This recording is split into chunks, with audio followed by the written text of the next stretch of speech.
Boa noite, uma alegria estarmos reunidos para adorar o Senhor mais uma vez. E hoje vamos tratar de um assunto, todos são importantes na Escritura, claro, porque está na Bíblia, mas esse é um assunto muito importante devido ao ano em que vivemos, um ano de efervescência eleitoral. E, obviamente, na Bíblia não tinha eleição, na Bíblia não tem o Estado político moderno.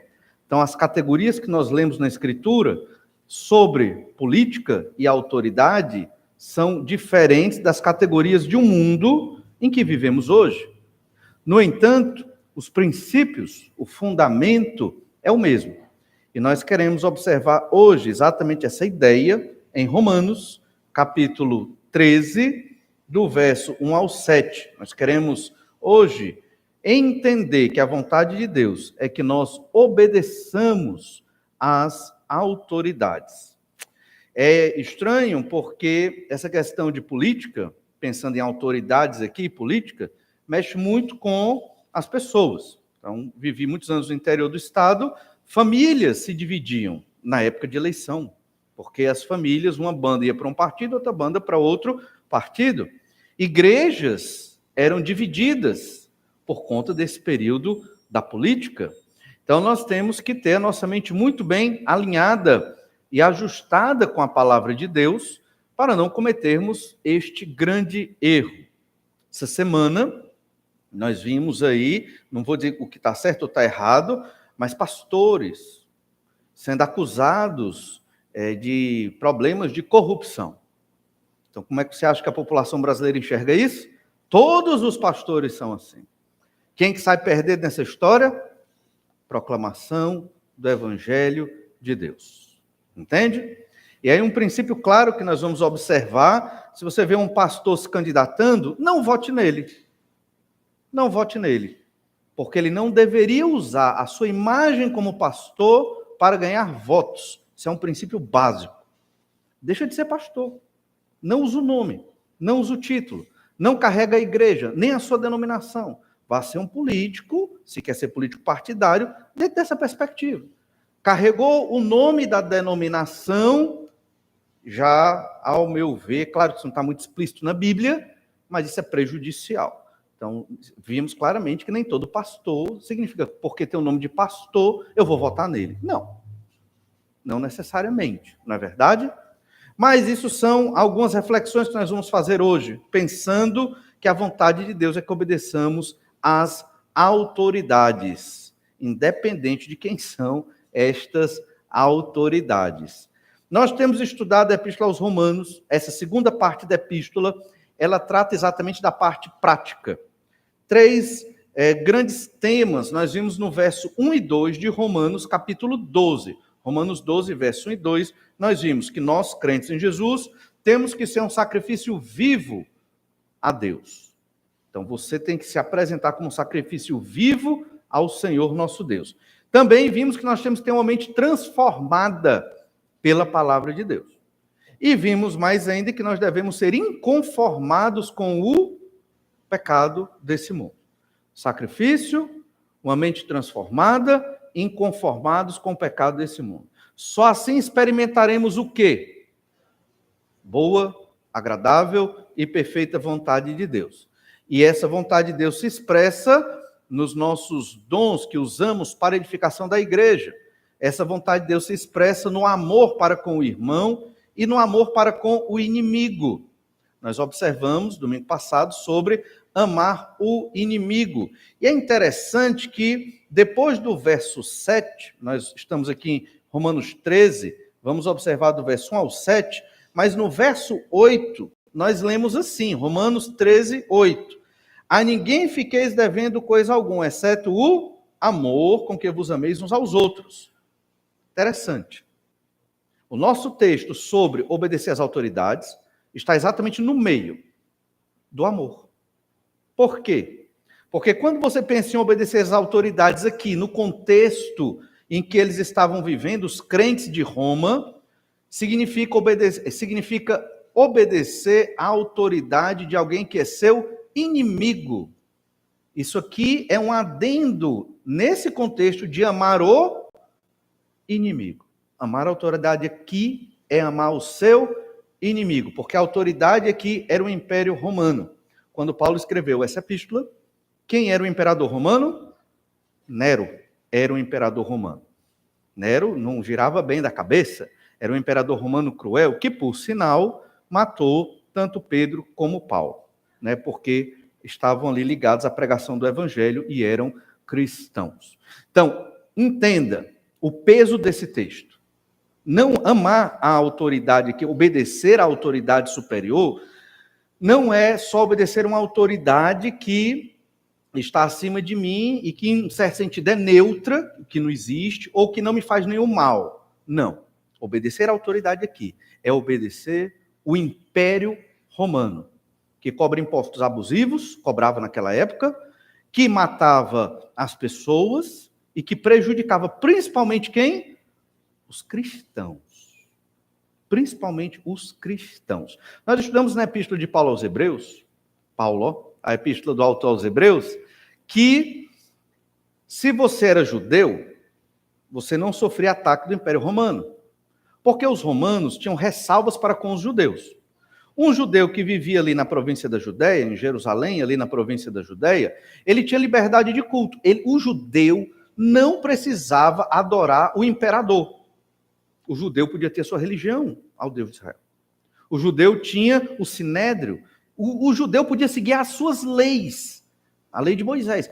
No primeiro século aqui, ele só não podia decretar pena de morte. Tinha que pedir para o governador romano. Mas fora isso, ele podia guardar o sábado, ele podia fazer tudo, porque os romanos sabiam do estilo de vida do judeu aguerrido e que se eles impedissem os judeus de cultuar ao Senhor, de obedecer à lei de Moisés, os judeus iriam para a guerra na hora e iam morrer felizes. Eles não queriam confusão. O Império Romano queria o quê? Imposto, taxa, riqueza, queria exército, pegava exército das outras nações, óbvio, porque só em Roma não tinha legiões suficientes para dominar todo aquele mundo ao redor do Mediterrâneo. Eles pegavam de outras províncias e treinavam para colocar soldados nas legiões, e eles queriam obediência à lei romana. Os judeus, eles estavam isentos de muitas dessas coisas, menos dos impostos. E eles pagavam seus devidos impostos ali. Mas se um judeu, naquela época, se convertesse ao Senhor Jesus Cristo, o que acontecia? Ele era perseguido, porque era cristão. E esse era o problema dos crentes lá da epístola aos Hebreus. Por quê? Porque se eles crescem em Jesus, eles seriam perseguidos. Se esses judeus deixassem Jesus e se tornassem judaizantes novamente, seguindo o judaísmo daquele período, eles não seriam perseguidos. Os cristãos eram perseguidos, os judeus não. Então veja como estes 7 versículos são extremamente impactantes naquele período. E Paulo os escreveu, inspirado pelo Espírito Santo, por quê? Porque os cristãos de Roma não estavam querendo, principalmente os judeus crentes de Roma, não estavam querendo obedecer o Império Romano. Os judeus eram aguerridos, haviam os zelotes. Os zelotes eram um grupo, um partido ali no meio dos judeus que ia realmente para a guerra e queria se desvencilhar da dominação romana. Então Paulo escreve esse texto para que, principalmente, os judeus convertidos se dobrassem à autoridade do Império Romano. Veja como é importante esse texto. Não vivemos debaixo da autoridade de um império. Vivemos numa democracia. O contexto é bem diferente. Acho que para eles esse texto teve muito mais peso do que tem para nós hoje. E por muito menos, nós não queremos obedecer e respeitar as autoridades. Então, entendamos que esse texto aqui, que está dentro do contexto de amor, amar o inimigo, é um texto que reflete o quê? A boa, perfeita e agradável vontade de Deus. Não importa quem vai ser eleito esse ano. Para nós crentes, não interessa. Mas por que não interessa? Mas se for um presidente mais pró os evangélicos é melhor. Mas se for um presidente mais pró outro sistema vai ser mais interessante. Não interessa. Por que não interessa? Porque tudo está debaixo da soberana vontade do Senhor. E nós vamos perceber que mesmo na democracia, o povo vota. Mas sabe quem escolhe o presidente? é Deus. Embora todos votem, quem escolhe o presidente é o Senhor. Então, não adianta estarmos perdendo tempo com certas discussões que não vão edificar a igreja. Pelo contrário, vão causar escândalos para a nossa proclamação do evangelho do reino. O que nos interessa é pregar o evangelho de Jesus. Não interessa quem vai ser eleito, porque o Senhor está no controle de tudo. A igreja tem que fazer a sua obra. Os pastores aí, acusados de corrupção, se são realmente corruptos ou não, causaram um escândalo para o evangelho no Brasil. Por quê? Porque se meteram num ramo, numa seara, que não é nossa. Nossa seara é a proclamação do evangelho. Pastor não é para se envolver com política. Quer se envolver com política? Deixa de ser pastor. Vá ser político partidário. Mas não carregue o nome do evangelho para lucrar com isso. Particularmente, eu acho isso extremamente errado. E a gente vê as consequências acontecendo aí, né? E fica mais difícil, cada vez mais difícil, mostrar para as pessoas o evangelho puro do Senhor Jesus Cristo. E que existem igrejas sérias que proclamam a chegada do reino de Deus. Nós observamos nesses textos de Romanos capítulo 12, os seguintes temas: uma adoração ativa na vida do crente, verso 1 e 2, do verso 3 ao 8, que a vontade de Deus para mim na igreja é que eu use meus dons no serviço da igreja, dos versos 9 ao 16, que o amor marca os nossos relacionamentos, e do 17 ao 21, que a vontade de Deus é que eu ame o meu inimigo. E hoje, obviamente, a vontade de Deus é que eu obedeça às autoridades. Se essa autoridade é uma autoridade déspota que me domina, no caso do Império Romano aqui na Igreja de Roma, isso também é amar o meu inimigo. Nós percebemos nesses textos que acabamos de resumir aqui, 4 tipos de relacionamentos básicos. Do verso 1 e 2 é o nosso relacionamento com Deus. Verso 3 ao 8 é o relacionamento entre os irmãos, né, de serviço com seus dons. Do 9 ao 16, relacionamento de amor uns para com os outros. E do 17 ao 21, é um relacionamento de amor para com o meu inimigo, aquele que não gosta de mim, que me persegue e que me maltrata. E aqui entra a ideia da nação, do império que está oprimindo o povo naquele período. Vemos a partir desse texto do capítulo 13, mais 3 outros relacionamentos. E o primeiro que vamos observar hoje é o nosso relacionamento, nós crentes em Jesus, com o Estado. Estou falando de Estado, mas naquela época não existia Estado, como conhecemos hoje. Era o Império Romano e as nações que foram dominadas por esse império. Então, é um contexto completamente diferente e não temos tempo hoje de observar toda a história que envolvia aquilo. Quanto mais você se aprofundar nessa história, mais você vai perceber o quanto aqueles irmãos tiveram uma enorme fé para obedecer o Império Romano. Não foi fácil. Ninguém aqui está dizendo que foi fácil. Hoje não somos dominados por um império, graças a Deus, vivemos uma democracia. Um sistema democrático não é o sistema de Deus, não é perfeito, nunca será perfeito. Esse é o problema. Os homens acham que a democracia vai trazer soluções e respostas e resolver os problemas da sociedade. Não vai. É um sistema melhor do que uma ditadura, melhor do que uma oligarquia ou que qualquer outro sistema ditatorial, mas não é o melhor sistema. Qual é o melhor sistema? É a teocracia. É Deus na terra governando toda a humanidade, que é o sistema que nós defendemos e que um dia vai acontecer. Enquanto Jesus não volta, nós vamos nos virando com o que temos, mas entendendo, não vamos ter respostas e soluções, nem aqui no Brasil, nem em outros países ditos desenvolvidos, né? E todo país vai ter seu problema e vai ter sua dificuldade. Não nos iludamos. Então, a vontade de Deus é que obedeçamos às autoridades. Vamos ler Romanos 13, do verso 1 ao 7. Diz assim: todo homem esteja sujeito às autoridades superiores, porque não há autoridade que não proceda de Deus. E as autoridades que existem foram por ele instituídas. De modo que aquele que se opõe à autoridade resiste à ordenação de Deus. E os que resistem trarão sobre si mesmos condenação. Porque os magistrados não são para temor, quando se faz o bem, e sim quando se faz o mal. Queres tu não temer a autoridade? Faze o bem e terás louvor dela, visto que a autoridade é ministro de Deus para teu bem. Entretanto, se fizeres o mal, teme, porque não é sem motivo que ela traz a espada, pois é ministro de Deus vingador para castigar o que pratica o mal. É necessário que eles sejais sujeitos, não somente por causa do temor da punição, mas também por dever de consciência.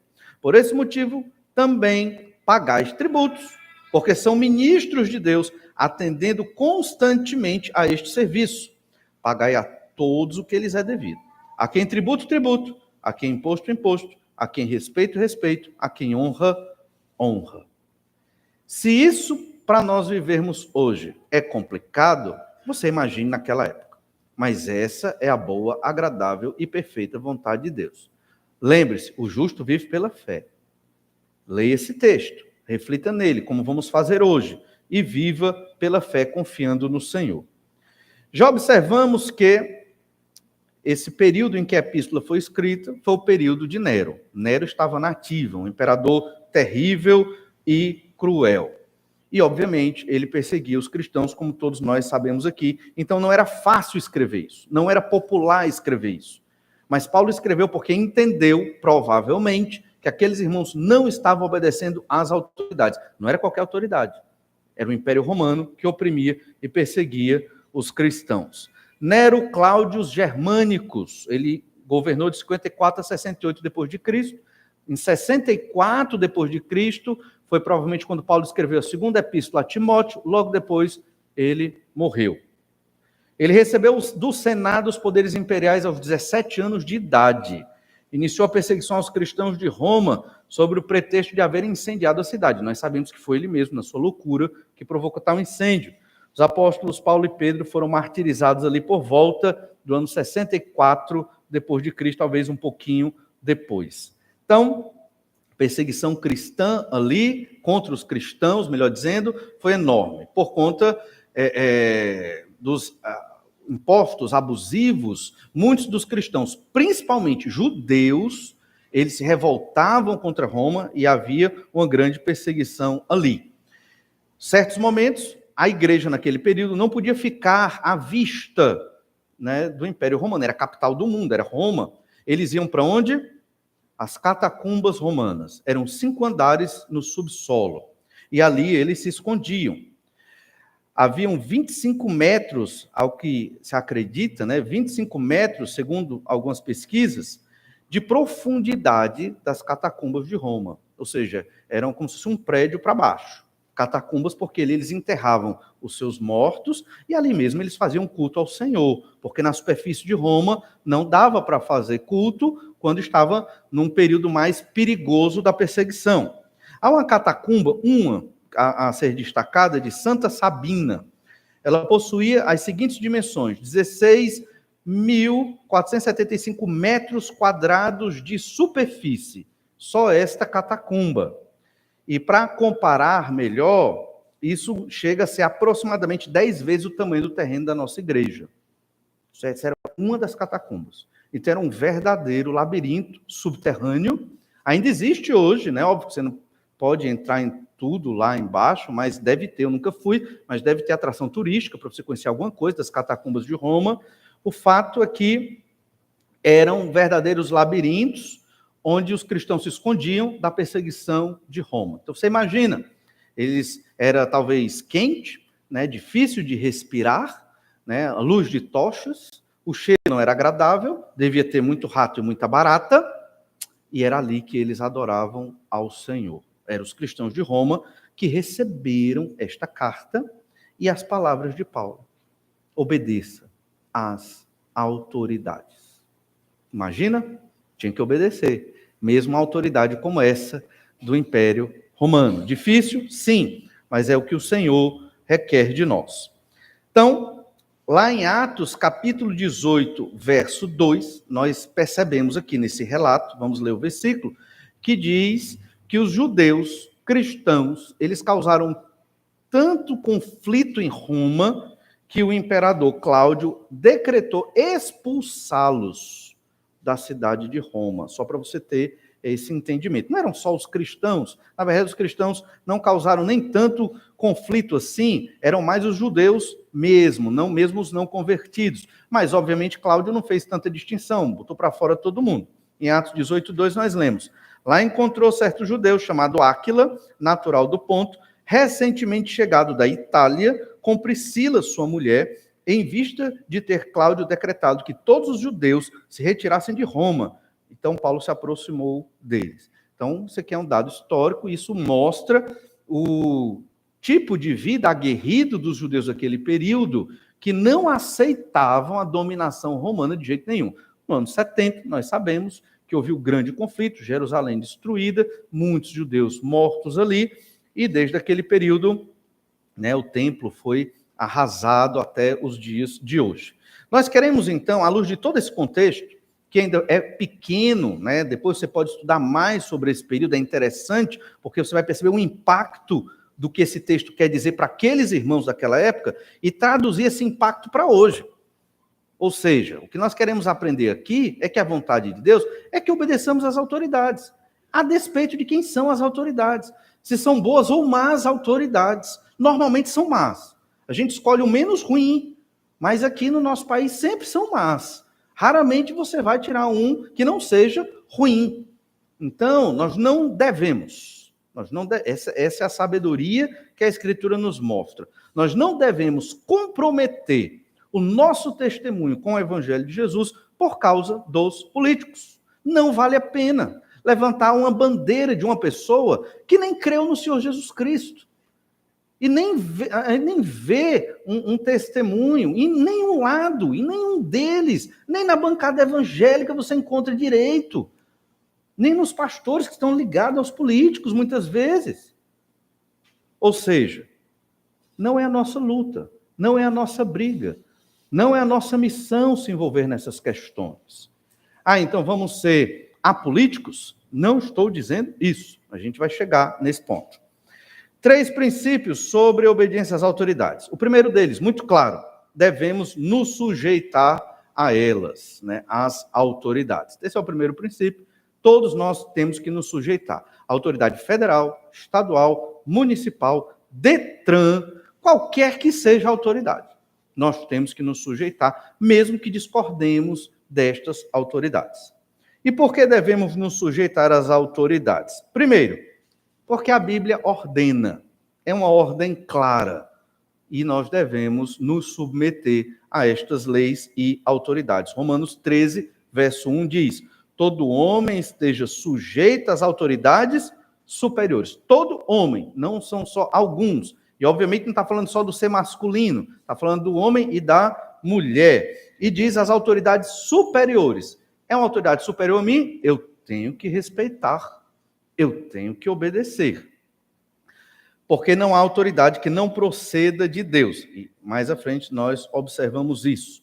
E a autoridade aqui se refere ao Império Romano, certo? No contexto da epístola. No nosso contexto, todos os níveis de autoridade superiores a nós, obviamente. Superiores aqui é uma autoridade que tem poder sobre nós. Tem poder sobre mim, eu tenho que obedecer, certo? Discordando ou concordando, eu tenho que obedecer. Esteja sujeito. Estar sujeito quer dizer o quê? Se subjugue. Obedeça. É simples, essa é a ideia. Paulo usa essa mesma palavra aqui para estar sujeito em Tito, capítulo 3, verso 1, quando lemos.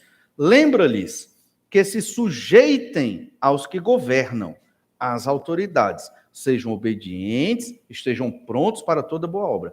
Paulo instruindo Tito, um pastor, para instruir as igrejas de Creta e os pastores que iriam assumir as igrejas de Creta, que deveriam se subordinar aos governantes. Então, isso não foi só algo da epístola aos Hebreus. Isso é algo realmente do princípio da Escritura. Mas tem mais, o verso 2 diz, Tito 3:2, não difamem a ninguém, nem sejam altercadores, mas cordatos, dando provas de toda cortesia para com todos os homens. Não difamem a ninguém. Os zelotes, naquele período, eles iam diretamente contra o Império Romano.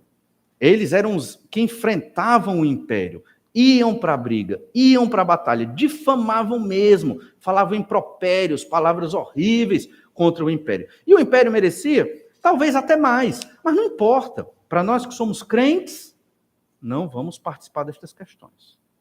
E é por isso que Paulo está dizendo a Tito, não difamem ninguém. Ninguém aqui quem? Os governantes. Os governantes. Não difamem ninguém. Nem sejam altercadores, mas cordados. Aqui altercados é a ideia de pessoas que brigam, que levantam bandeira. Não. Cordados, dando provas de toda cortesia. Já pensou? Essa é a conduta que os pastores deveriam ensinar nas igrejas de Creta, que Paulo está ensinando para Tito. Pedro também usa essa mesma palavra de subserviência, lá em 1 Pedro capítulo 2, verso 13 e 14. Lemos lá em 1 Pedro 2, 13. Sujeitai-vos a toda instituição humana. Não é só as autoridades, a toda instituição humana, por causa do Senhor.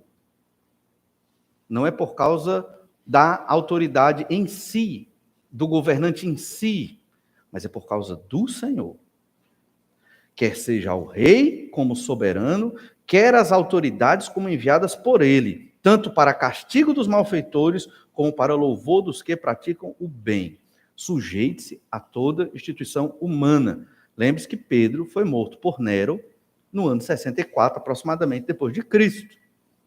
Ou seja, ele estava ensinando as igrejas ali da Ásia a se subordinarem ao Império Romano. Ele não estava pensando numa autoridade boazinha, numa autoridade pró-cristã, numa autoridade que beneficiava os cristãos.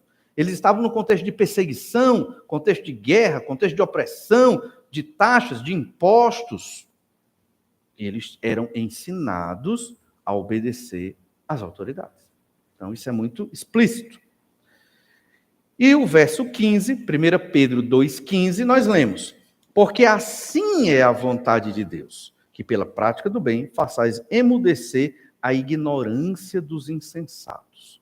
Pela prática do bem, não com violência, não com impropérios ou palavras torpes ou qualquer tipo de esse tipo de investimento, é que nós não vamos com esse comportamento glorificar a Deus. Nós vamos ser vitoriosos, nós vamos mostrar a ignorância dos insensatos, incrédulos e pecadores, como? Obedecendo à vontade de Deus, prática do bem, obedecendo às autoridades, mesmo quando elas não são favoráveis a nós.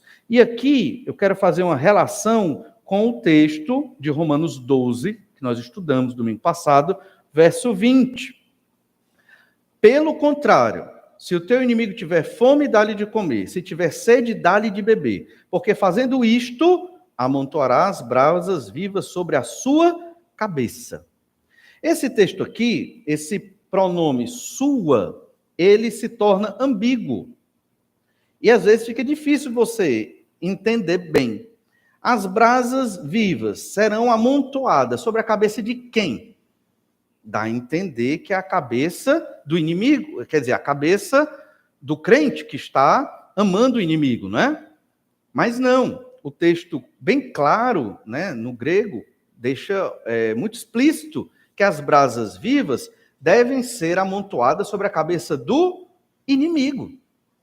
Né? Aqui fica meio ambíguo, o sua, né? Se fosse sobre a cabeça dele, ficaria mais claro. Mas o sua deixa um pouco ambíguo. Mas quando você vai no texto original, é a cabeça dele, do inimigo. E o que são essas brasas vivas? É o juízo de Deus sobre o inimigo. Então, como é que eu mostro a ignorância, a incapacidade, o pecado do meu inimigo? Amando. Essa é a minha arma. É amando. No caso das autoridades, é respeitando, é obedecendo, naquilo que devo obedecer. E então, esse texto de Pedro concorda exatamente com o que Paulo falou aqui em Romanos 12, verso 20. Porque assim é a vontade de Deus, que pela prática do bem façais emudecer a ignorância dos insensatos.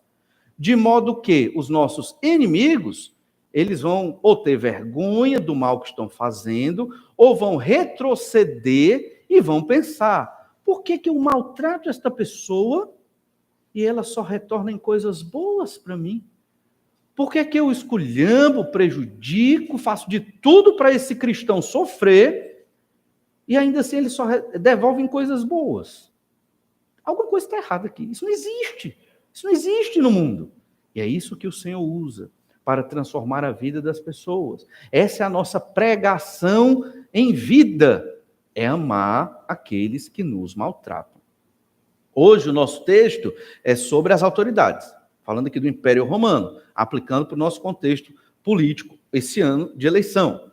Mas isso se aplica ao relacionamento do marido e esposa, esposa e marido, o amor que deve ter um para com o outro, aos pais e os filhos para com os pais, aos irmãos da igreja, muitas vezes, que infelizmente acontece esse tipo de ódio ou tristeza ou raiva incontrolada, que eu não entendo como é que funciona esse negócio, e a todo o relacionamento humano. Não interessa, nós não podemos ter inimigos.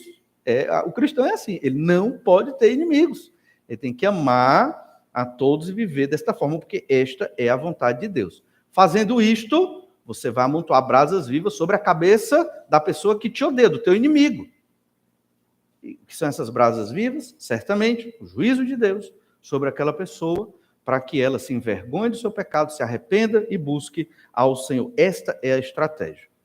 Cantamos hoje, neste belo hino, que Jesus também obedeceu às autoridades romanas. Ele pagou o imposto. Lá em Mateus 22, 16 a 22, nós observamos isso. O tributo a César. Jesus pagou.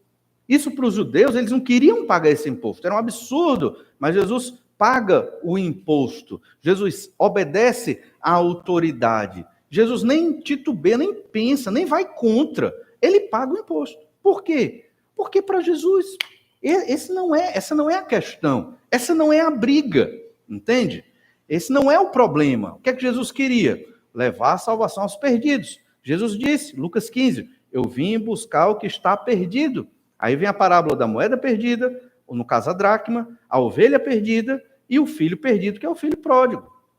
Jesus veio buscar o perdido. Nós, discípulos de Jesus, estamos aqui para continuar o ministério de Jesus. É o corpo de Cristo. Cristo é o cabeça, nós somos o corpo, os membros de Cristo na terra. E o que é que nós devemos fazer? Buscar o que está perdido. Essa é a nossa missão. Principalmente hoje, que o dia é tão corrido e tão atarefado, não tem tempo para fazer quase nada, não é verdade? A gente luta para ler a Bíblia, para ter um tempo de oração, né? E para podermos pregar o Evangelho e fazer discípulos para Jesus. Eu vou perder meu tempo nessas questões políticas da atualidade? É bom se informar e tudo, a gente vai entender isso. Não quero que nós sejamos acéfalos ou pessoas sem opinião ou posição. Não é isso que eu estou dizendo. Mas essas questões não podem tomar a frente da nossa vida. Nem pode ser o que ocupa o nosso tempo, o nosso espaço. Nós devemos estar planejando estratégias de proclamar o Evangelho do Senhor. Interessante reportagem essa semana que falou de uma igreja em São José dos Campos, estava lá recebendo os ucranianos. E os líderes da igreja disseram, nós temos casas para eles aqui. Casas. Eles vão morar em casas, não são excelentes, mas são casas boas. Temos emprego para eles aqui. Olha o que a igreja fez, que coisa maravilhosa, não é verdade? É isso que a igreja tem que fazer, entende? Estou dizendo que toda igreja tem que fazer isso, mas que testemunho! E foi televisionado. Que divulgação maravilhosa de amor. É ou não é? Na prática. É nisso que a igreja tem que estar envolvida. E, obviamente, se não são crentes, aqueles ucranianos, levar o evangelho para eles também. Perceba, então, que Jesus, ele também pagou o tributo das 2 dracmas para o sustento do templo. Esse tributo das 2 dracmas ia para quem? Sumo sacerdote. Eles enriqueciam ilicitamente ali, certo? Mateus 17, 24 a 27 falava disso. Jesus pagou o imposto das 2 dracmas. Pregou contra o pecado dos sacerdotes, principalmente do sumo sacerdote, mas pagou o imposto. Daqui, está pago. Obedeceu à autoridade. E veja que Deus coloca as autoridades nos seus devidos lugares. Romanos 13, verso 1. Todo homem esteja sujeito às autoridades superiores, porque não há autoridade que não proceda de Deus. Para mim isso é muito conclusivo. Não há autoridade que não proceda de Deus. O suposto presidente da China, foi Deus que colocou lá? O da Coreia do Norte, foi Deus que colocou lá? Os ditadores que imperam em várias nações do mundo hoje, foi Deus que colocou lá? Foi ou não foi? Pronto. Deus sabe o que ele está fazendo, obviamente. Muitas vezes Deus levanta um governante para punir aquele povo que está vivendo em pecado e não quer saber da palavra do Senhor. Porque não é só a ideia de evangélico que domina. Aqui na nossa sociedade brasileira, sim. Mas a palavra do Senhor não se restringe só a esses evangélicos do Brasil. A salvação em Cristo é para todas as nações da terra. E aquela nação que não adora o Senhor, não tem a glória de Deus no meio deles, o Senhor vai julgar. Porque não querem glorificar o nome de Deus. Olha a importância do missionário. Quando você envia um missionário para um desses povos, ali está sendo semeado o evangelho para que alguns se convertam, para que Deus tenha misericórdia daquele povo. Porque vai ter um núcleo ali de convertidos, de filhos de Deus, glorificando ao Senhor. E pode ser que Deus tenha misericórdia e não destrua aquela nação. Nações que estão sendo destruídas, juízo de Deus. Não tem dúvida. O Senhor é soberano sobre tudo. É ou não é? Então nós temos que ter esse entendimento. Quem coloca uma autoridade é Deus, porque não há autoridade que não proceda de Deus. E as autoridades que existem foram por ele instituídas. Paulo está falando de quem? De Nero, que persegue e mata os cristãos. Entende? Então, é isso que nós temos que compreender. Foi Deus, porque ele quis. Não sabemos nem explicar exatamente o porquê que Nero fosse o imperador cruel que foi naquele período e perseguisse a sua igreja. Óbvio que o Senhor tem um projeto para que o nome dele seja glorificado. Não compete a nós saber todas as coisas. Compete a nós obedecer à vontade do Senhor e adorá-lo para a honra e glória do nome dele. Essas verdades, elas estão descritas no Antigo Testamento. Paulo não inventou nada aqui, certo? Paulo só está mostrando uma síntese do ensino da vontade de Deus para a igreja, que também foi a vontade de Deus para Israel no Antigo Testamento. Em Daniel, capítulo 2, verso 21, olha o que diz lá em Daniel 2, 21. O livro de Daniel fala muito de política, mas obviamente num contexto também de império e de dominação. Daniel 2, 21. É ele quem muda o tempo e as estações, remove reis, estabelece reis. Ele dá sabedoria aos sábios e entendimento aos inteligentes. Então, foi Deus quem colocou Nabucodonosor ali. Daniel aqui devia ter aproximadamente 17 anos de idade. Ele foi levado cativo lá de Jerusalém. Provavelmente seus pais foram mortos na invasão sob Nabucodonosor, mas ele ainda tinha esse entendimento. É Deus quem coloca um rei, é Deus quem remove um rei. Nabucodonosor está aqui porque Deus quis, Deus tem um plano. E Daniel seguiu a missão dele. Daniel 4,17. Esta sentença é por decreto dos vigilantes, e esta ordem por mandado dos santos, a fim de que conheçam os viventes, que o Altíssimo tem domínio sobre o reino dos homens, e o dá a quem quer, e até ao mais humilde dos homens constitui sobre eles.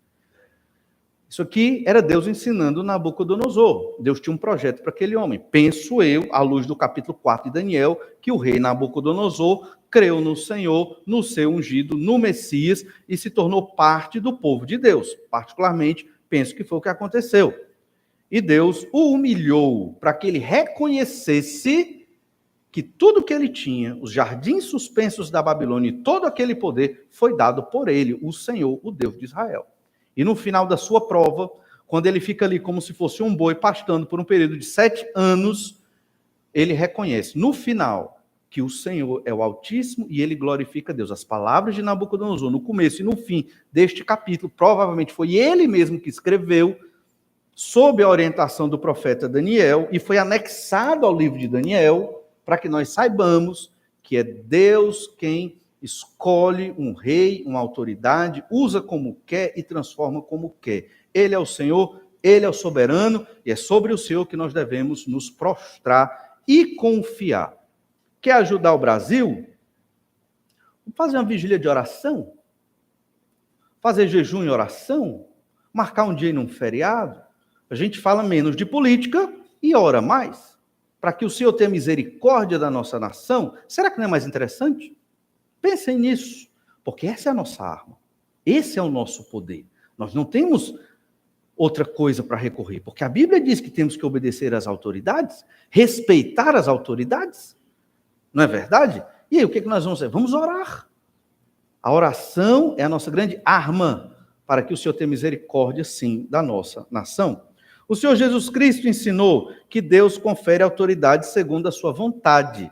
Evangelho de João, capítulo 19, verso 10. E que a autoridade ali de Pilatos, na hora da crucificação do Senhor Jesus Cristo, não era dele próprio, mas foi Deus que deu autoridade para Pilatos. Olha João 19, 10. Então Pilatos o advertiu: não me respondes? Jesus ali, né, em pé, já tinha sido chicoteado pelas chibatadas lá do flagelo romano, né, 40 chibatadas menos 1, já era para ter morrido, sobreviveu, estava indo para a cruz, e Pilatos, ali falando com ele, se indigna e diz: não me respondes? Não sabes que tem autoridade para ti, só tem autoridade para te crucificar?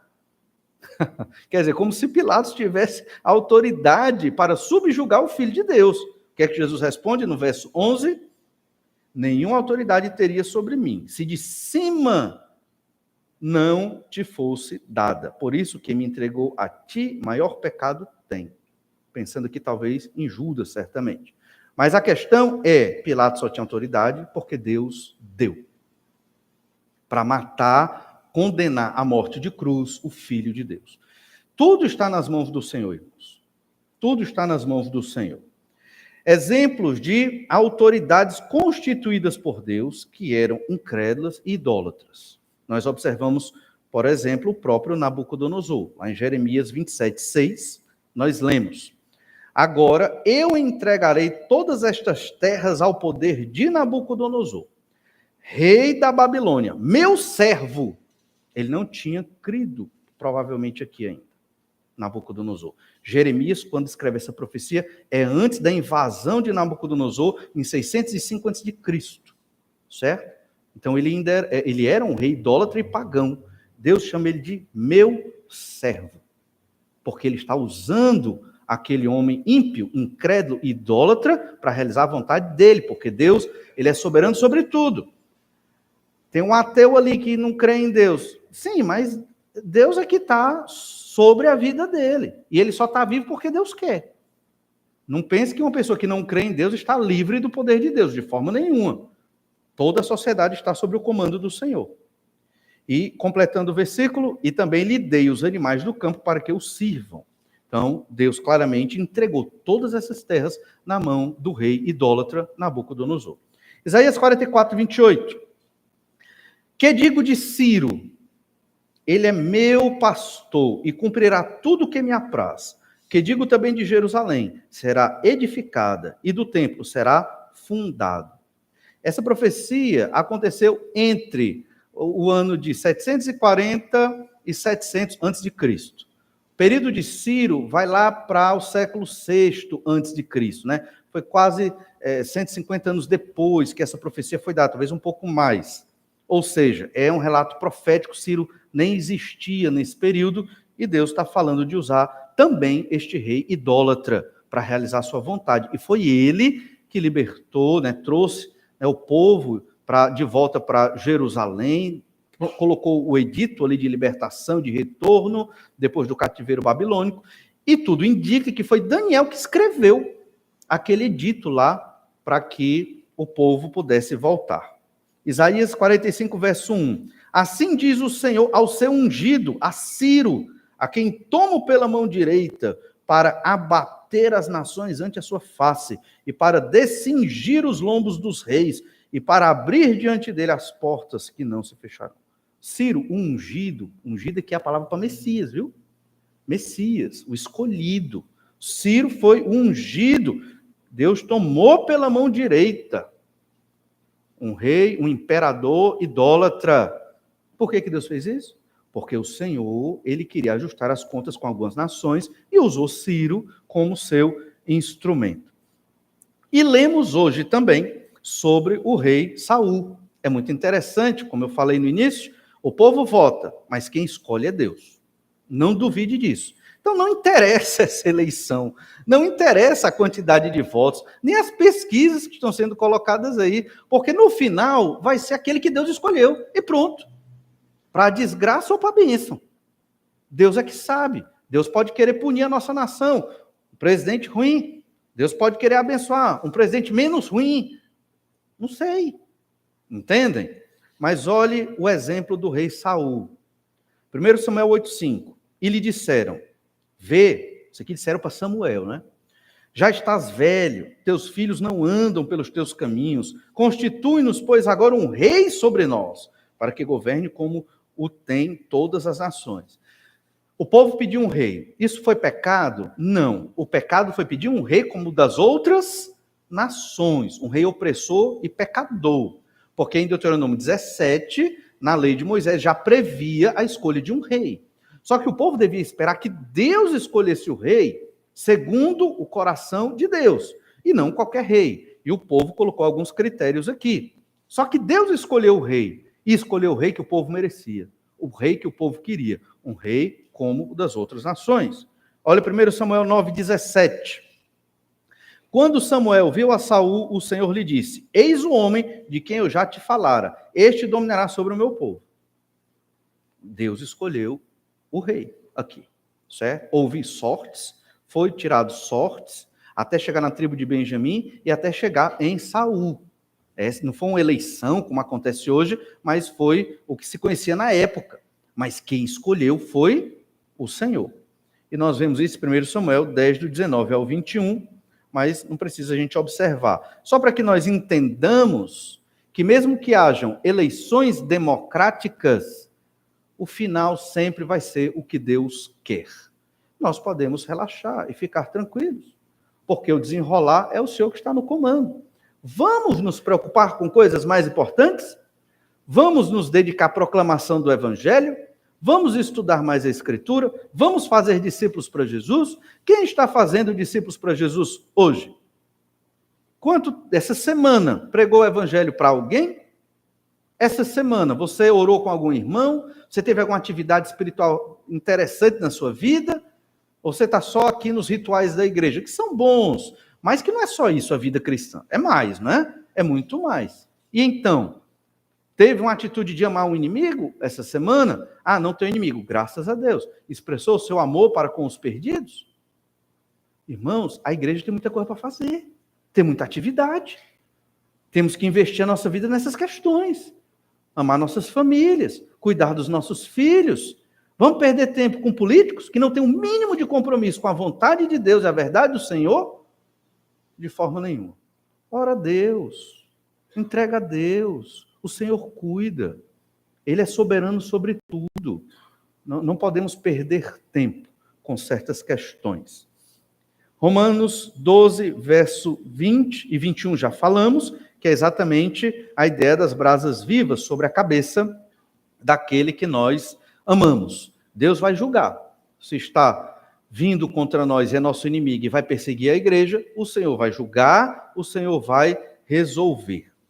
Um segundo aspecto do nosso texto é que nós devemos nos sujeitar às autoridades por causa da punição. Olha o que diz o verso 3 e o verso 4.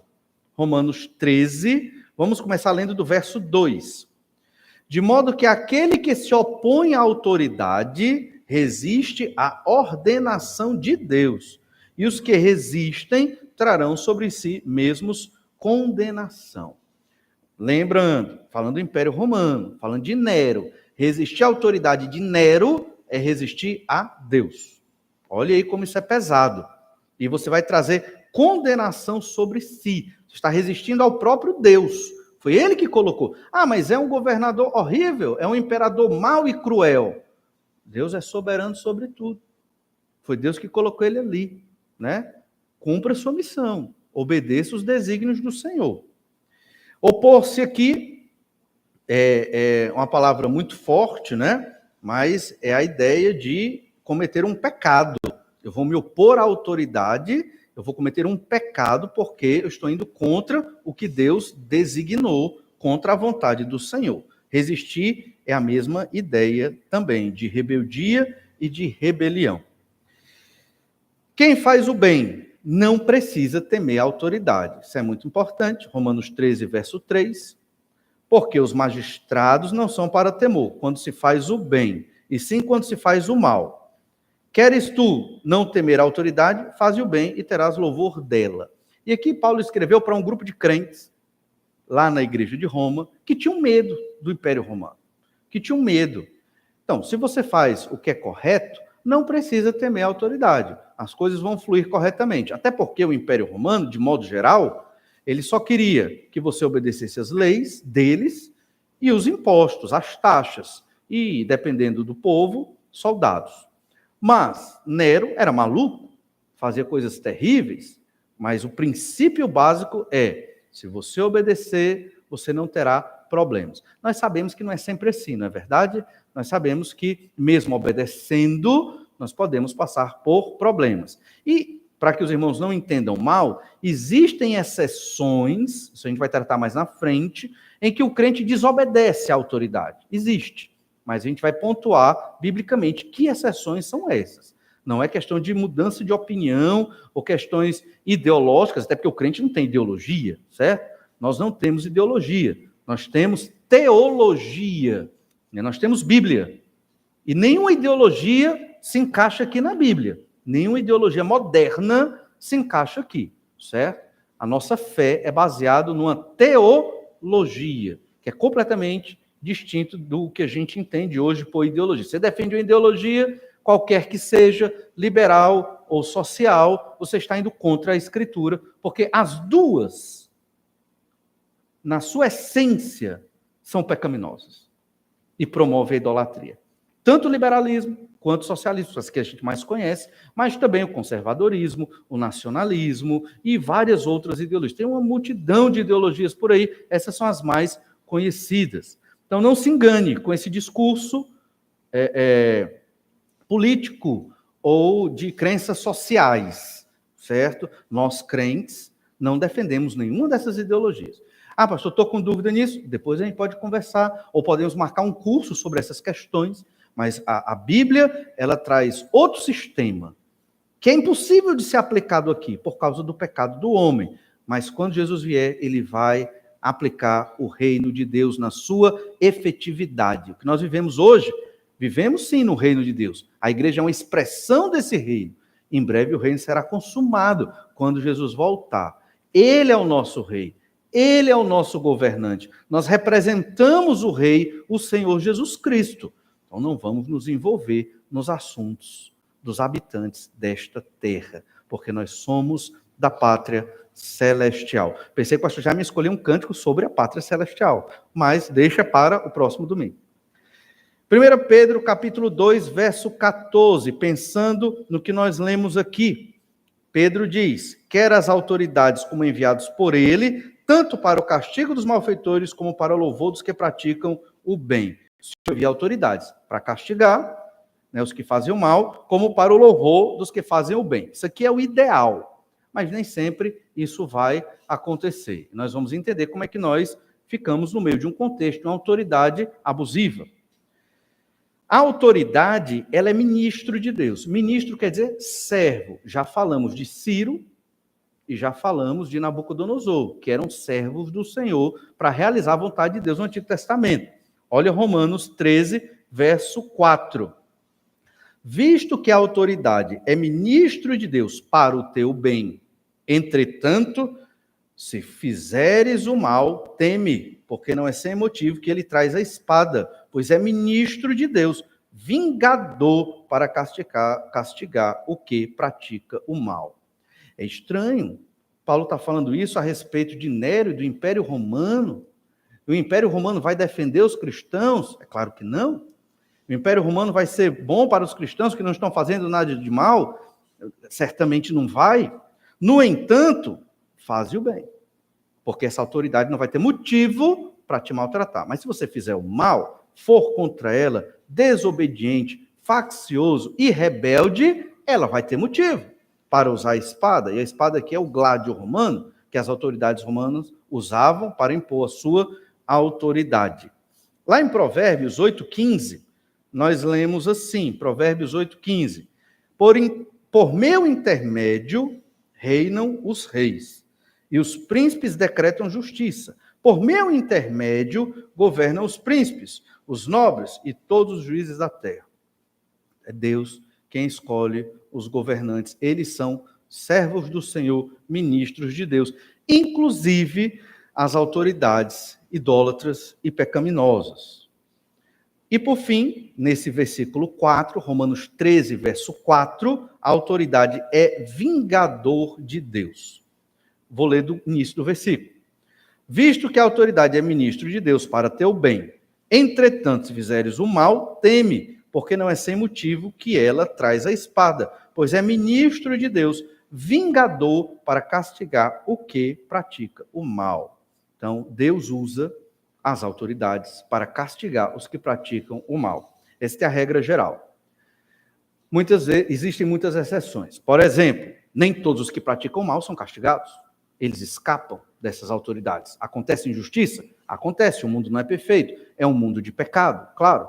Mas o ensino básico e o princípio que deve orientar a nossa vida é esse.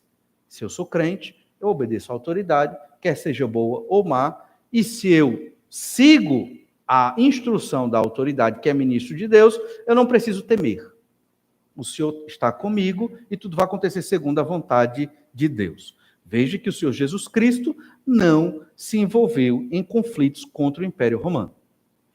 O apóstolo Paulo, quando era do Sinédrio e judaizante, né, no judaísmo fariseu, ele saiu com espada para prender os da seita de Jesus, do caminho. Quando ele se converte, ele não faz mais isso. Percebe a diferença? Ele se deixa prender. Ele é apedrejado, escapa. Ele é maltratado, é preso, mas ele não revida. Você não vai encontrar na Escritura a postura do crente revidando e indo contra os sistemas. Por quê? Porque não é a vontade de Deus. Essa aqui é a vontade de Deus. É a boa, agradável e perfeita vontade de Deus. Sempre que a igreja se envolveu nas questões políticas, houve desastre. As cruzadas, por exemplo. Muitas mortes. E hoje, o que é que os historiadores usam contra nós, que somos crentes em Jesus? Olha, muitos cristãos mataram e dizimaram várias populações em nome de Deus. Isso é verdade? É. Não eram crentes, acredito que não, mas eram cristãos nominais, carregavam a cruz de Jesus e mataram muitas pessoas. Como os muçulmanos mataram muitas pessoas. Como os nazistas mataram muitas pessoas. Foi um bom testemunho? Não. Não estou dizendo que nós vamos matar muitas pessoas, não é isso. Mas devemos aprender.